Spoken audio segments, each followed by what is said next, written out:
Today's speaker is H. Lee Dixon.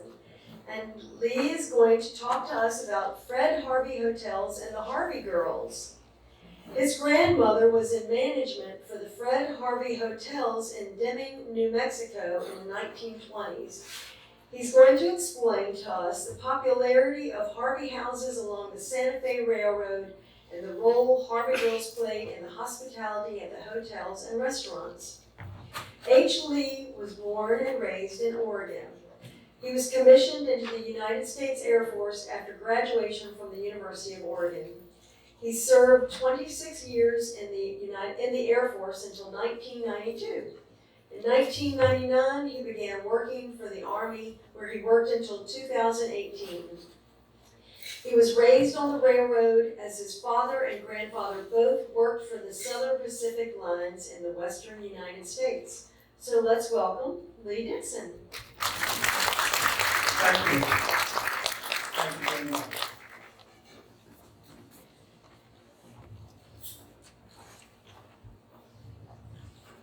So most of you, if you've ever heard of the Harvey Girls, your only association would be the movie. And who did it star? Judy Garland.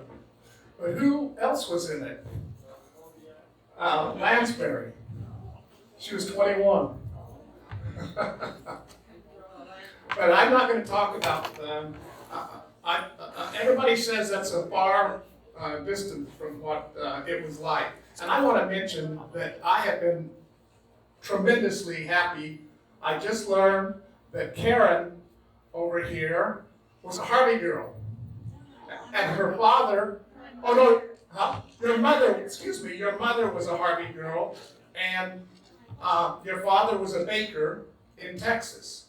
And we'll see some of these places as we go in. Well, I wouldn't be up here if it wasn't for this lady. And this is my grandmother. Of course I wouldn't be up here because she's my grandmother. But I also wouldn't be up here talking about Fred Harvey if it wasn't that she, in fact, was not a Harvey girl. When she started, she worked in a newsstand and worked her way up to run the newsstand in a place called Deming, New Mexico. She married my grandfather in 1913. My dad was born in 1914. And in 1917, she was widowed. So here she is at that age and with a child. And that's a picture of her. She made that outfit for something to do with Annie Oakley. And she sewed that whole thing. And she's holding a 22 short rifle. I'm familiar with that rifle. It is in my possession now. She was named after a lady called Martha Cabot. And if you're familiar in Massachusetts with the Cabots, you'll know that it's a fairly well-known name, along with the lodges. This is her wedding announcement, and you don't have to read it all, but what I want to point out is, if you read between the lines, everyone was startled who she became engaged to and who she married. It was a total surprise to all of them, because he was a railroader, and she had come from, well, shall we say, upper crust. And this is in the family tree book for the DAR. This quote is in there. This is good old Boston, the home of the bean and the cod, where the Lowells talk to the Cabots and the Cabots talk only to God. So that's just to give you an idea of her background.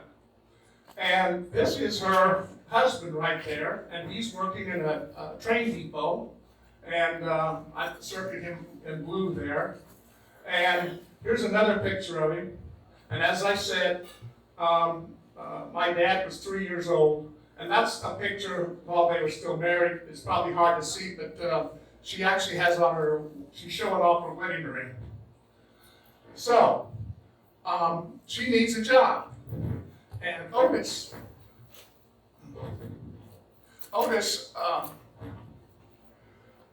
her late husband had a sister who worked for Fred Harvey, and she got my grandmother Martha a job at Fred Harvey. And this woman worked in Kansas City.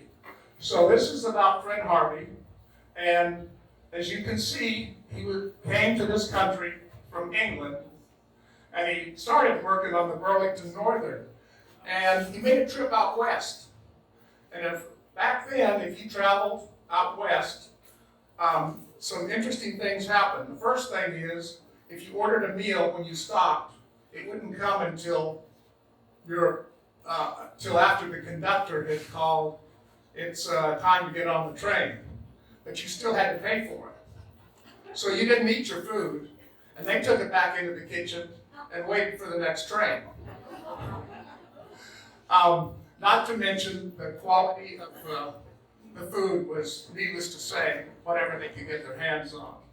So Burlington Northern wasn't interested in his plan, and that was to build a series of hotels and restaurants along the Atchison, Topeka, and Santa Fe.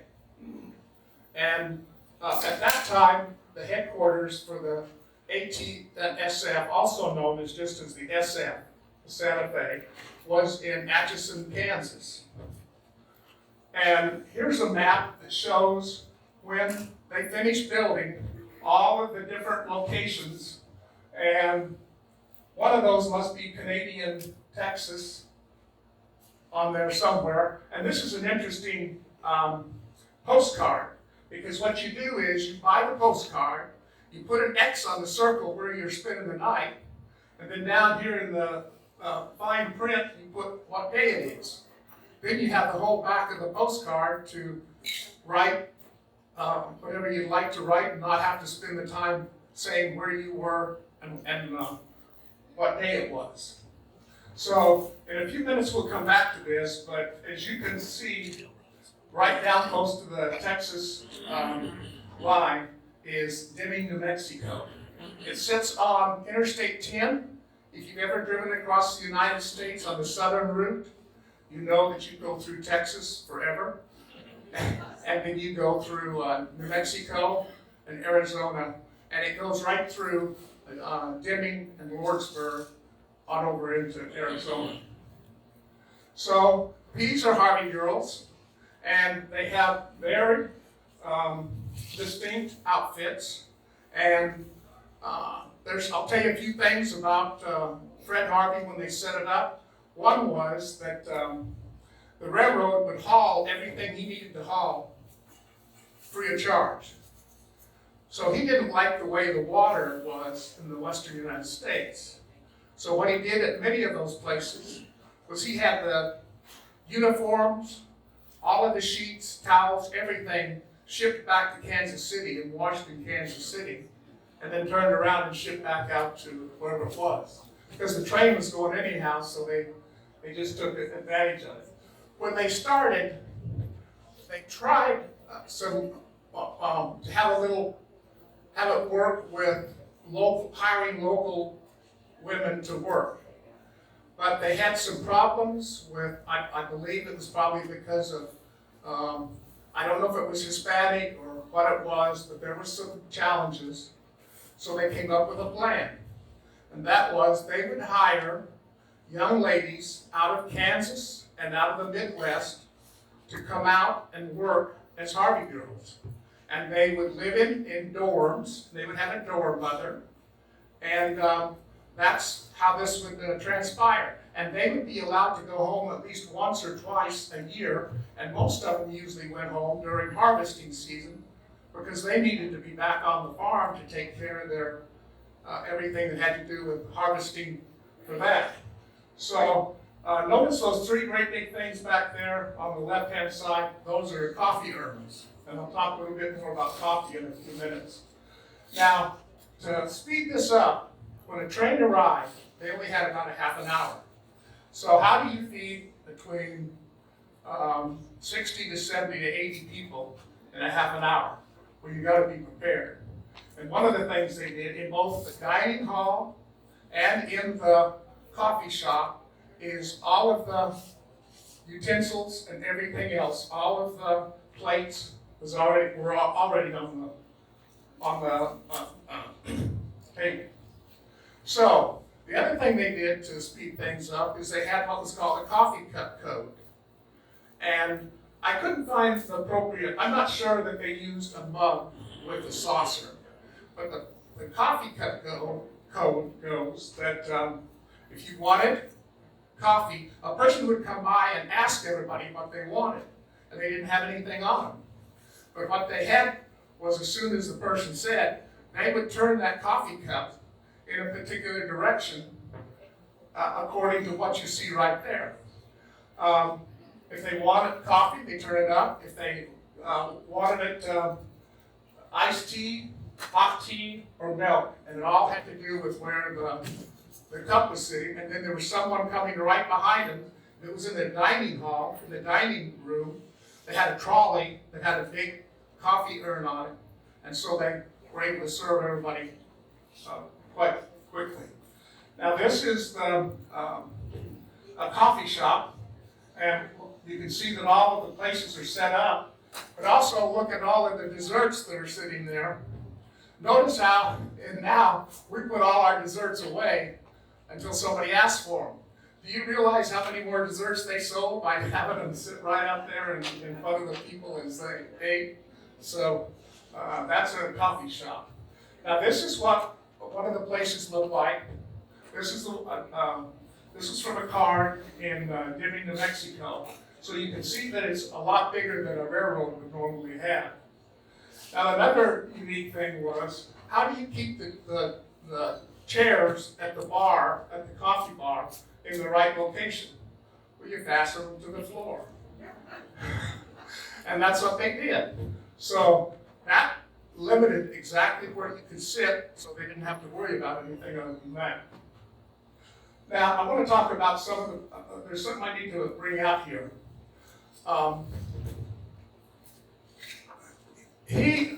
Fred Harvey, when he started it, was very concerned about what today we call Native Americans. Back then they were called Indians. And so there's several references in here, but when I say Indians, I'm talking about Native Americans. This is the hotel that was in Albuquerque. And he went so far as to, if he had a destination hotel, he built an Indian house next to it.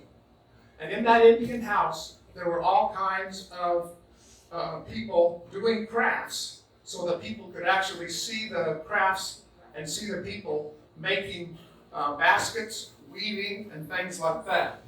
And this is the Alvarado house in, as I said, in Albuquerque. That has been torn down. Now here is the Indian house in Albuquerque, and you can see all the stuff that's for sale. And I can tell you that there was a time when many, many, many pieces of Indian jewelry and baskets and clay pots were scattered all over the United States and probably the world, because people took them back, and I'll bet it sometimes they had no idea what the value of some of those things. Here's another one, and this one is just another example of an Indian house, and that one's in Williams, Arizona. One of the few places that a Harvey house still exists. There's some of the weave stuff. Here's another one. And they also had silversmiths working there with turquoise. Now this one, Donna and I have been to this hotel. It's in Santa Fe, New Mexico. And what makes this kind of unique is it doesn't sit next to the railroad tracks. Most of them were adjacent to the railroad tracks. And this one, if you were going to go to the Harvey house, you had to get in they provided a limo and to take you a short distance from down at the depot up to the La Fonda. All of the hotels have Spanish names, and that was the way they started. Now, this is an interesting concept here. You recognize that as a great big Chinese gong, if you will. Well, if you can see in this picture of the one in Las Vegas, New Mexico, they would have a young man stand out at the tracks. And what he would do is, when he saw the train coming, he would hit that gong, and it would reverberate throughout the entire hotel and restaurant to tell everybody, we have a train coming in, get ready to serve them. Well, how did they know what to serve? Well, what they'd done was, in the morning, when the people got up and got going, they would fill out a menu. And that menu would be dropped off at one of the train stations before they got to where they were going to have lunch. And the railroad telegrapher would send the menu as to how many meals, whatever kind, so the food was all prepared when they got there, and all they had moved that much closer to having it ready to go. I have also been in this. This is not. It's abandoned for the most part, full of stories. But I've been in this one, and in 1990, I took a 8,500-mile motorcycle ride on the BMW. And I went all the way down through New Mexico. I went to Deming, I went up to Las Vegas, New Mexico, and then up to Oregon, visit my mother, and then back across. I've been to this one as well. I was working at a base out in California, and the closest town to that base is Barstow, California. And this one it has a museum in it, and it has some things like that, but for the most part, it's closed down as well. So now I've taken that picture we saw before, and I've expanded it, and if I can get this to work. Is it working? I can't see it. Okay. Let me move over here. So here's the main line on the way to California. And there's this, and then there's this. That's the Grand Canyon. Okay? So in 1901, well, before 1901, you could stop in Flagstaff, Arizona, and take a 10-hour stagecoach ride to see the Grand Canyon. And Fred Harvey told the railroad that if you will build a railroad from a place called Williams up to the Grand Canyon, we will build some hotels up there. And that's exactly what they did. And here's the first passengers in 1901. I don't think those were paying passengers. I think those belonged to the railroad people. And the first thing that was built was, it's not a Spanish name because this was before they started developing there, and it's called the Bright Angel Lodge. And it opened in 1896, as you can see, with one little cabin and some tents. Because after you went up there for 10 hours, you didn't want to say, well, I got to turn around and go back to can you still hear me out there? Yeah. Okay, good. So anyhow, that's the Bright Angel Lodge, and that's the smaller of the two. And this was what the Bright Angel Lodge looked like inside. You can see the lots of Native American motif, and that's the Bright Angel Lodge. And the other one that was built was El Tovar, and this is it was built a few years later after the railroad had come, and they were having tons of people show up to see the Grand Canyon. And that's when they were opening. That's an opening picture of the lobby at El Tovar. And you can see they use lots of stone and lots of local lumber that they could get. And here's the interior pictures of El Tovar. And if you happen to have a particular room that you were lucky enough to spend the night, that's what you would see. And there's rooms where you open your window, and there's the Grand Canyon in all its splendor. Donna and I went out a few years ago. I spent 8 years in Phoenix, and she and I went out a few years ago, and I got her up in the middle of the night I mean the middle of the night. We got in the car and we drove to the Grand Canyon. And we got up there. I wish I'd had a flashlight because there were other people there, believe it or not, and it was pitch black. You couldn't see anything. But we sat there and waited until the sun come up, and it was well worth the experience, because you can imagine what it's like to see the sunrise over the Grand Canyon. This is another modern picture, and you notice that the view, but you also notice that even today, all of the tables are preset for people to dine. Well, they have at the Grand Canyon, it's called the Hopi House. And Hopi Indians have a big part to play in the Grand Canyon. And you can see that there's a fella weaving, and there's another lady there. I think she's doing a basket. At the bottom of the Grand Canyon, you can stay. There are a few cabins down there. And there you can see some pictures on the left-hand side. On the right-hand side is a picture of the Bright Angel Trail. And what you would do is normally you would take a train to Williams, or actually then you'd change and go up to the Grand Canyon by train, and you'd stay at the hotel, and you would get on a mule, and you would go to the bottom of the Grand Canyon to see the Colorado River and everything down there. Teddy Roosevelt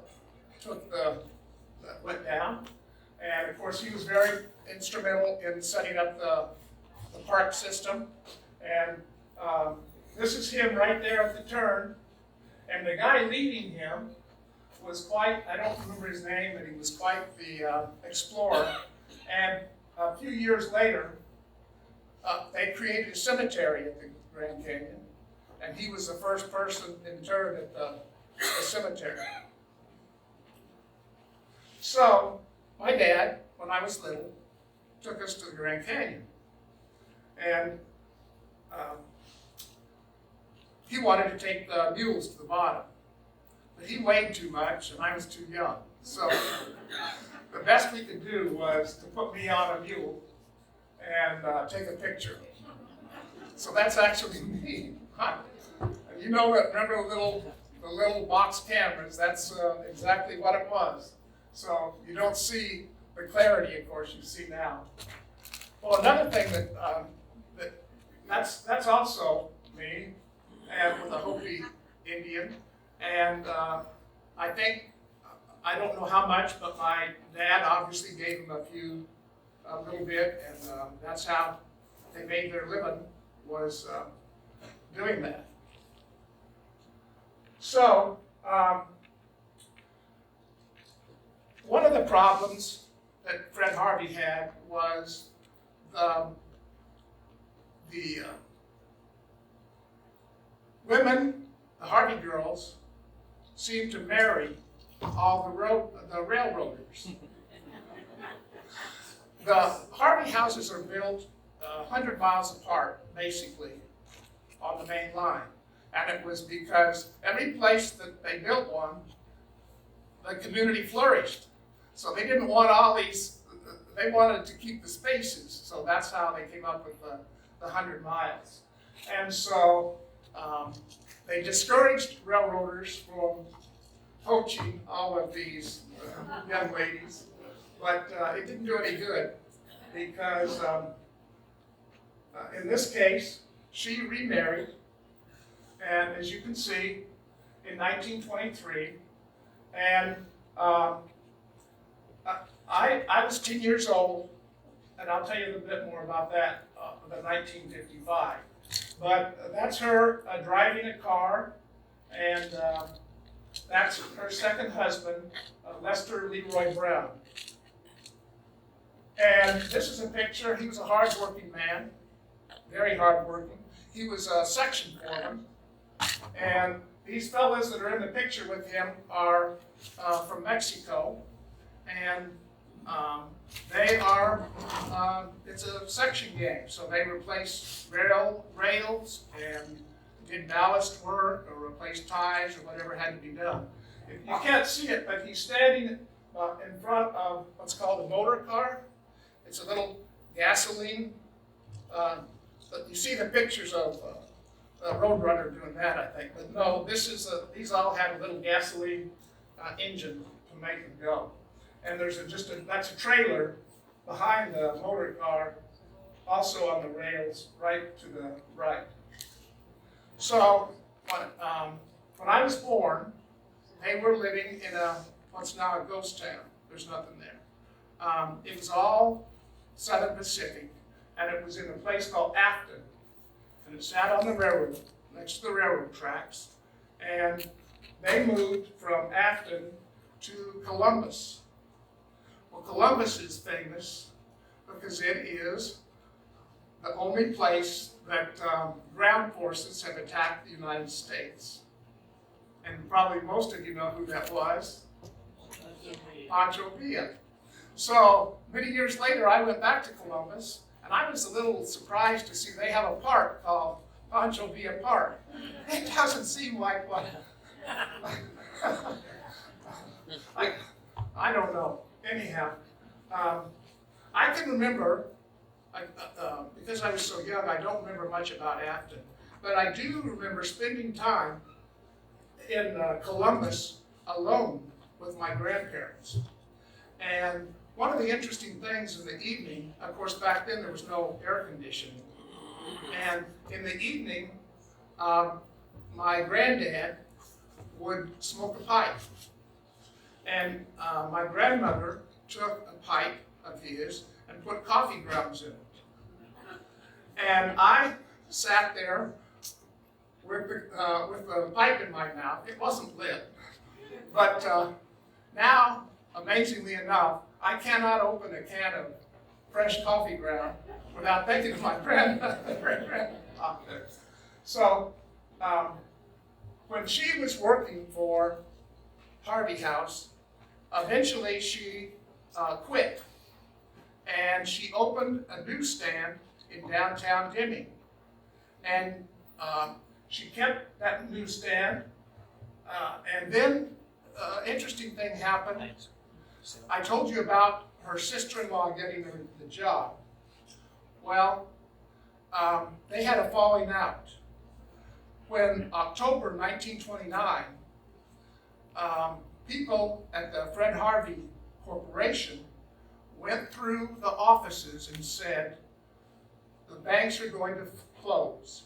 Please go, leave right now and go to the banks and get your money. And so all the people at Fred Harvey, at the leadership, got their money out of the bank. But my grandmother's sister-in-law never bothered to. She could have sent a telegram easily, but she didn't. So that was enough to break that relationship. So they kept a house in Deming, even though they lived in Southern Pacific housing in Afton and in Columbus. So I said I'd talk a little bit about 1955. And let me tell you, I was going through some records and I found this, and I probably just have to read it to you because it might be hard to read. The newspaper would, when they made mistakes, they would put the mistake. And the slip up was another twist. My grandmother was in Saturday to tell us she got credit for a first place in the fair winners list, to which she was not entitled. We looked it up, and what we wrote from the fair board list, and there it was: chocolate drop cookies, first, Mrs. L.L. Brown.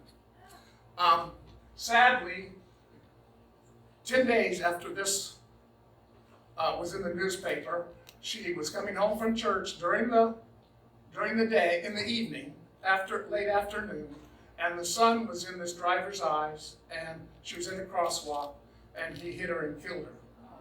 So, I guess that might have been her last good thing like that. But that's basically what I have put together.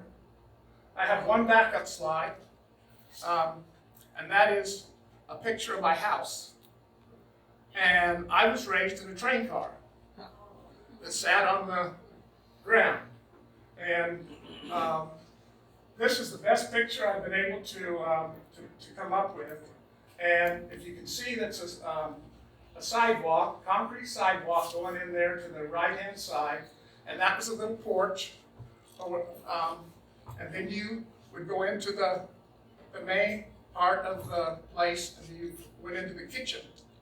And she had a sink and a stove on one side, and a small table for the three of us, and a refrigerator on the other side.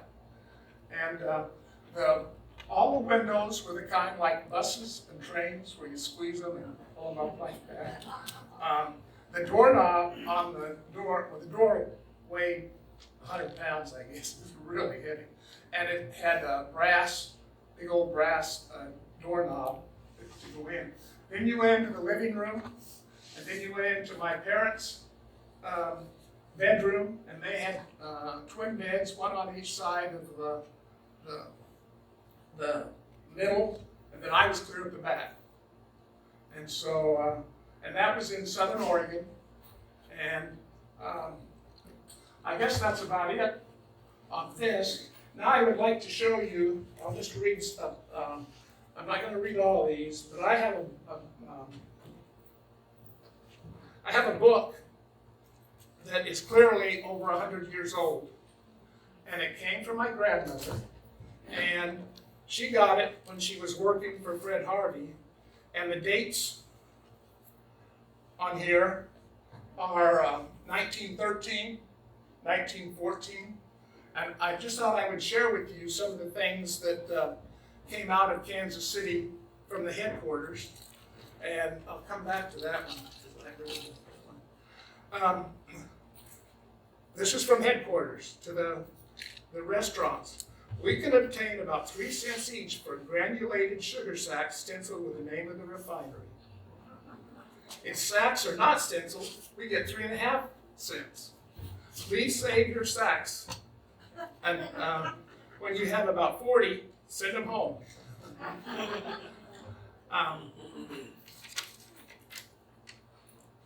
Here's an interesting one. And also about food. Armour and Company have our contract for hams and bacons for June. Will you please send a report on the quality? If you do not consider the goods strictly first class, be specific. And it goes on to talk about what they wanted feedback. Working in the, there's 2 books that have been written about Harvey girls, and there's some really interesting things in there. A couple of things I always appreciated. One is if a couple had a bottle of ketchup, and of course it had the lid on it, and perhaps he was a little old and couldn't open it. Well, they would be watching, and if this happened, they would go over and say, sir, we've had a problem with these lids on this ketchup. We have a machine in the back. I'll be right back. And she would walk into the kitchen and open the ketchup and then take it back out there. Simply because she did not want to embarrass the fella in front of his wife or fiance, what have you. So that was one of the things. Well, this next letter is pretty long, and I'm not going to read all of it, but I'm going to give you the gist of it. It starts out double-spaced, and they used, on a lot of these, I think they were used, does anybody know what dirty purples are? Okay. If you were in school, do you remember stencils that you used to do tests and things like that? Well, I think a lot of this was done using that concept about the beginning of the 1900s. And so the beginning of it is double-spaced. The following letter was received by me this morning from a woman. Well, first of all, I got it this morning, and I'm already writing to tell you that this is important to me. For whom we have a high regard and admiration, and I am quoting same verbatim, knowing that it will, without further comment from me, accomplish the desired result. A point, and now it's single-spaced, and it's quotations from her. A point of the otherwise excellent service, which might be changed for the comfort of your patrons without additional expense, is the habit of catering especially to the men passengers at some stations, which women who pay the same price for the meals are placed at a disadvantage. She goes on to tell the specifics. Though, here's another paragraph. Though women naturally gathered together at the other end of the counter, the manager, otherwise courteous in calling the time and looking after the comfort, catered exclusively to the men. They had plenty of time to eat their meat orders, paid and had left before some of the women were served. All came in at the same time. I'm not going to read. These meals cost the woman as much as the men. The former are beginning to travel more and kindly recall the places where their comfort is looked after. Is their patronage valuable enough to warrant just a little attention in the way of prompt service and impartial attention? Question mark. This suggestion is made in the kindliest spirit and only having heard the matter taken by 3 different parties of women on 3 different occasions. And so now we're back to him signing it, and I'll stop. It says, I wish you could see that your organization is made acquainted with the contents of this letter. We should be grateful at all the times for any suggestions we could to emphasize in our service the Harvey spirit. So that's a little bit about this book that I've come into of the communications from the Fred Harveys. And I'll stop there and entertain any questions that anybody might have.